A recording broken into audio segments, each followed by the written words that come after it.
Welcome back for the final video for this lesson. We are finally ready to subtract. So let's get straight to it.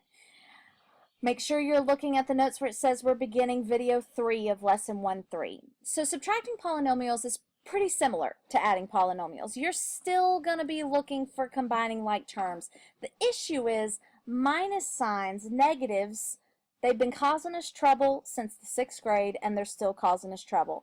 The first thing you have to do when you're trying to subtract polynomials is distribute that negative throughout the parentheses.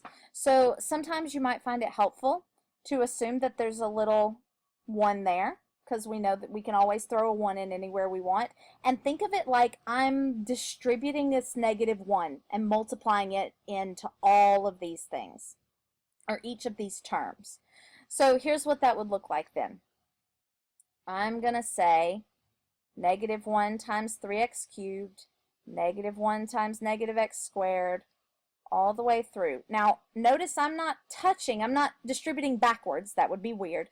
These are staying the same. This is still x cubed plus 3x squared plus 5x minus 4. Once I distribute that negative, then I get to have a plus sign here. So I'm kind of I'm cheating, really. I'm turning this into an addition problem. So now when I've distributed this 3x cubed, when I multiply it by -1, it becomes -3x cubed. This is a -8x to the second. Okay, so let me highlight that a little bit. This -8x squared, when I multiply it by -1, negative times negative becomes positive, right? So I'm going to say plus 8x squared. Negative times negative becomes positive 5x, and negative times positive 6 becomes -6. If you're thinking to yourself right now, oh, well, she just switched the sign on all of those. Well, yes, you're absolutely right. That is all I did. All I did was take this negative and flip it through. It changed the sign of every term, and now I'm ready to add. So now I'm going to go through. I've got an x cubed here and an x cubed here. So those are going to get put together. Now, you can do like we did in the addition ones and rewrite it, or you can just do that math in your head. 1x cubed plus a -3x cubed is going to be -2x cubed. I'm adding those coefficients. Now, if it helps you to write them down, then write them down. That's fine. Okay? And then I'm going to go 3x squared, positive 3x squared, plus 8x squared. So positive 3x squared plus 8x squared. And then what color do we want next? Let's do black. We've got positive 5x and positive 5x. So plus 5x plus 5x. Like I said, you don't have to show this step every single time.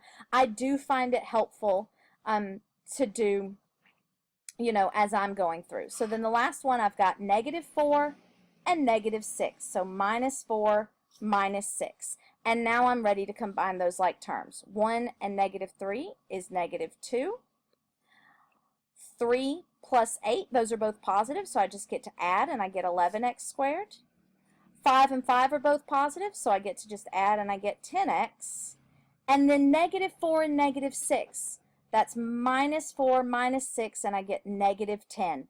And there's my final answer. So now it's time for you to try a couple. Make sure as you do these that you distribute that negative and change those signs into the second polynomial, and then you're just adding again. And once you are finished with that, you can check your answers and then go ahead and start your practice. Make sure you're checking the answers to the practice as you go through, and ask questions of me or your peers or whoever as you go through it. Let us know when you're ready for a mastery check. Bye-bye.